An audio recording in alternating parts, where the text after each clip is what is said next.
exemple qui date d'il y a 30 ans, donc c'est pas neuf. Une de mes étudiantes en préscolaire travaillait les jours de la semaine en classe avec les enfants, et alors elle disait le lundi, maman fait ceci, le mardi, maman fait cela, le mercredi, maman fait cela, enfin bref.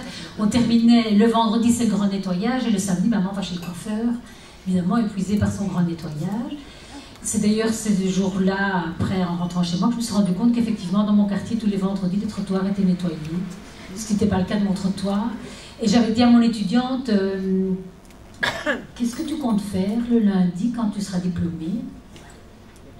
Elle me regarde, qu'est-ce que ce professeur-là veut? Ben, je dis, je pense que tu viendras travailler à l'école, que le mardi, tu viendras travailler à l'école, que le mercredi, tu viendras travailler à l'école, le jeudi, le vendredi, pareil. Alors, ta lessive, ton repassage, grand nettoyage, ben, tu t'arrangeras avec ton compagnon pour pouvoir le faire au moment où ce sera possible.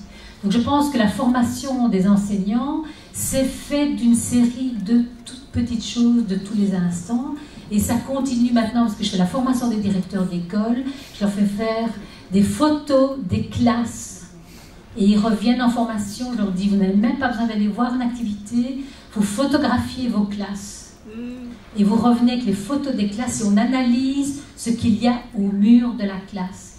Et on se rend compte en maternelle que le calendrier, eh bien, c'est une petite fille qui sert avec une dinette du café au petit garçon qui est assis à une table et qui lit le journal, que les tableaux des présences se retrouvent avec des stéréotypes. Et donc, il n'y a même pas besoin d'être en classe avec l'enseignant et les élèves pour se rendre compte qu'à tout moment, on véhicule des choses et que les tâches sont parfois toutes petites et qu'on va avancer petit à petit.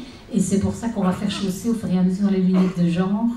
Mais en prendre conscience, ça fait des années que ça dure et on finira par déboucher quelque chose. Et je voudrais juste répondre pour la formation continuée. J'ai programmé pendant 4 ans de la formation continuée à partir du moment où on a eu diversité culturelle avant même formation de genre.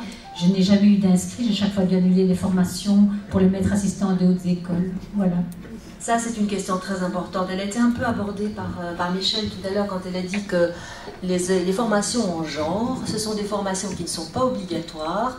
On a le choix entre certains types de formations. Donc les gens qui viennent, ce sont des gens sensibilisés. Hein, et ce n'est pas nécessairement ceux-là qu'on voudrait atteindre.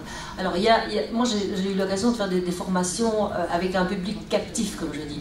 Public captif, ça veut dire, par exemple, dans une école primaire, il y a 2 jours de formation obligatoire pour tous les enseignants. C'est une journée pédagogique. Ça se passe pas toujours très bien, et même souvent assez mal, parce que ce sont des décisions qui viennent du haut, hein, qui viennent de la direction. Il n'y a pas de demande de la part des enseignants, et donc on déclenche déjà un certain nombre de réticences de la part de la communauté éducative, qui sont parfois très très difficiles à surmonter. Mais je pense que c'est seulement comme ça, hein, c'est quand tout le monde passera par ce type de formation et d'information peut-être dans un premier temps, parce qu'on ne peut pas demander à tout le monde, comme disait Marie-France, de se remettre en question personnellement dans un processus. Ouais, mais bon, il faut gérer ça.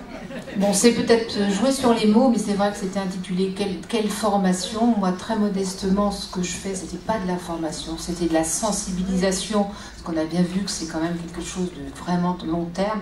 Et puis, on ne le fait pas pour l'instant, à mon avis, dans les meilleures conditions. Voilà, donc, j'en reste là.